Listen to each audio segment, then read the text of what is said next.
G'day, it's Kareem here again on Does It Matter? Today I want to talk about the conversations that we have. And first I know it may seem redundant and foolish, but bear with me for a moment. What is a conversation? It seems of late, and of late I mean the last 14 to 15 years online, the growth of social media and the bombastic tone that has become the dominant default position for conversations online all too often, is that a conversation is shooting your information at other people, attempting to refute and debunk their information, and rinse and repeat. Now, that is actually truly part of a conversation. You impart information and you receive information and you analyze it and break it down and see what you can do with it. But there's a background to a conversation. There's a whole huge background of conversation that has gone ignored because the philosophical underpinnings of our society have been ground down by a whole range of things. I could blame consumerism, social media, the nature of the medium itself, low bandwidth, blah, blah, blah. And I'll go into that on another video. But for some fairly obvious reasons to anyone who's paying attention, the nature of our conversations has become truncated and narrowed. A conversation is paying attention to the facial cues of other people too, so it makes online conversations extremely fraught because we don't normally converse like that. For millions of years, human beings communicated through mainly body language, and then when we learned to speak and we developed vocal apparatus, we added to that. But our communication is based on so many things, including unconscious perception of smell. We smell each other. We have pheromones and hormones that we can detect at both conscious and unconscious levels. We microcues in the body, microcues through facial expressions, even oiliness, sweat, all these things indicate something to us at an unconscious level, and most of that communication is vital. And when we take that out, we have this low bandwidth. But there's also the reflective and philosophical underpinnings of a conversation, i.e. that I recognize you have bias. Everyone has bias. Everyone has bias. It's the inevitable result of having a consciousness and awareness, is that it lives within the framework of its own experience, its own knowledge. And that creates a bias. It's inevitable.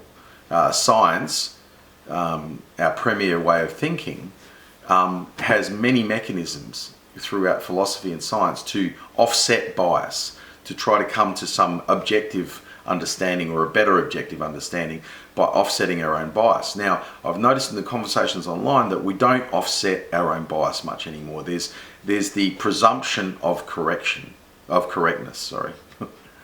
We presume we're correct, and you do have to a degree, to make a successful argument, to be convincing, to be interesting. You have to presume that you're correct. I habitually presume I'm correct. I have a healthy ego, so I'm going to assume that I'm correct. But I also work very, very hard to assume that I have a bias, and that my bias might preclude certain information, it might ignore certain information, it might frame information that I'm not comfortable with or that I don't agree with in such a way that I'm not getting the maximal bandwidth of objectivity that I could be. And the universe, the existence is objective. Our perception of it is subjective. And when we forget that we are seeing it from a perspective, and there are more than one perspective, it doesn't mean you necessarily agree with the other person's perspective. People who voted for Trump, people who agree with things like Brexit, and more conservative points of view that I generally don't share, that doesn't mean you can't have a rich, fulfilling conversation with those people, provided you don't immediately dismiss everything they're saying. You can disagree civilly, but you can also learn from someone that you largely disagree with. I'm reading a book called Sapiens by Noah Yuval Harari, and I agree with most of what I'm reading so far, but his takes on patriarchy I find are horribly undeveloped and not as nuanced as I would like. I disagree with his take on that in that it's insufficient or inadequate, and there are better ways of looking at it. But it doesn't ruin the book for me. I quite enjoyed his takes, even when I don't entirely agree with them. That's our conversation. Even when you're reading a book, there's an element of conversation in that. Conversation is recognizing your own bias, recognizing that you could be wrong, or you could be partly right, which is often the case. Partly wrong, partly right. You could have certain, or that there's more than one correct way of looking at a particular situation. That we're not dealing with objective truths, we're dealing with competing subjective fictions that we all agree on. Here's an example: all men are created equal, all people are created equal. That's complete bullshit. It's not true at all. People are not created equal. You only have to look around you to see that. Is everyone winning a Nobel Prize? Okay, no, they're not. Whether you look at a rich segment of society or a poor segment of society, there are people who rise up and there are people who fail and people who float in the middle. That's the range. Huge spread range. The Pareto distribution. Okay, we find it in nature everywhere, throughout all things. Hierarchies exist. They're real. But we purport an egalitarian fiction because society, we found, works best when we treat each other the same, as best as we can. We have the same rule of law, we make it sacred, and it works. It produces the most just, fair, even-handed societies that have ever existed right now on this planet. We've never had less violent, fairer, more egalitarian societies than we have now. Doesn't mean we can't improve on those. We can, substantially. But things are better in that respect than they've ever been because of a fiction, because of an acknowledgement of something that isn't really true. Some people are much smarter than others. Some people are physically more capable than others. Other people are more agile than others. There's a whole range of skill sets.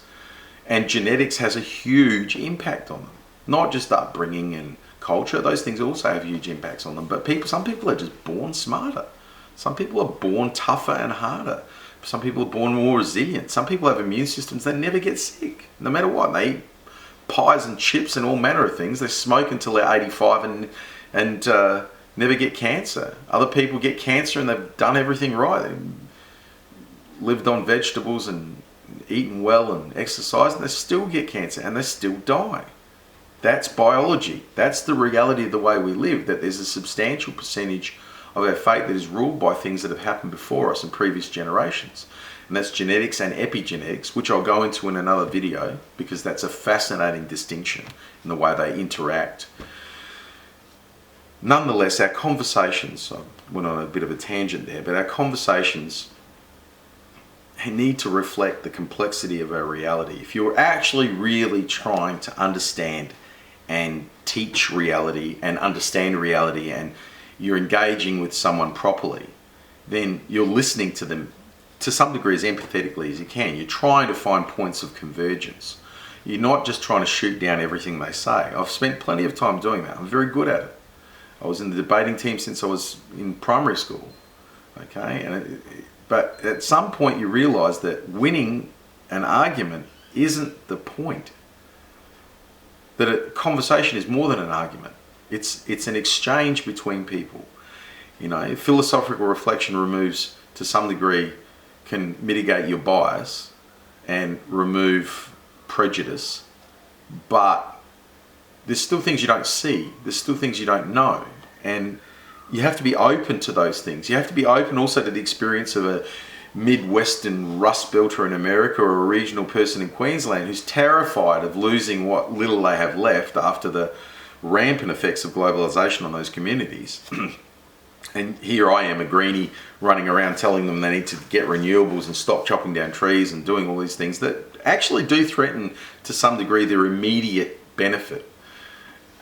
You've got to understand where they're coming from. You need to be sympathetic to them. It's fine to say, listen, you can be retrained and get a job. That's a terrifying prospect for anyone who's been in an already depleted state. Many of them are living in the bottom end of the socioeconomic scale. and then for them to have to be faced with further change, many of them middle-aged, you've got to understand their position. If you don't have empathy, a conversation with someone like that is going to become very violent, very vitriolic and vehement, and it's going to be useless. And for me, conversations need to be useful. I've had a lot of useless conversations in my life, and they were usually my fault. And because I had failed to realize that the conversation wasn't simply about being right or making a point. It was about trying to make a connection with this other person, trying to build some consensus, trying to establish something we can do together. We're not always going to do everything together. That's why you don't fall in love with every person you meet. You fall in love with some people you meet because they're wonderful and they suit you and you've got good chemistry, blah, blah, blah. And that's for friendship as well as romantics. But you can be in harmony with most people. You can find points of consensus with most people, and you can build on that. And how far you can build on that is really up to both of you. It takes two to tango. But conversations need to be acknowledging that it's not simply about who's right and who's wrong, or who matters more or who matters less, or who suffers more, who suffers less. It has to move away from an adversarial competition for moral rights and moral superiority, which it often feels like nowadays. Everyone's competing, and I've had conversations with my partner where unintentionally it does feel like you're listing woes and comparing them against each other, because life can be really hard. It can be malevolent and indifferent and mean and not easy, and it's easy to fall into that pattern. And it's why I feel that conversations require a philosophical base, a scientific base. You need to approach it with a nice healthy dollop of skepticism, a healthy dollop of empiricism, and a healthy dollop of compassion. That's the missing component in a lot of them too. It isn't just rigor, intellectual rigor, but be kind. You don't have to shit on someone to make a point. Sometimes the point's less important than the person you're talking to.